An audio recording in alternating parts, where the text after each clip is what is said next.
Earlier today, June 19, 2024, I sought an audience with the President and tendered my resignation as the Secretary of Education effective July 19, 2024.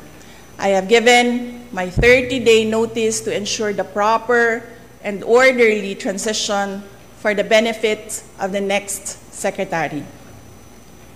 Mga kababayan, ang aking pagbibitiw ay hindi lulan ng kahinaan, kundi dala ng tunay na malasakit para sa ating mga guro at kabataang Pilipino.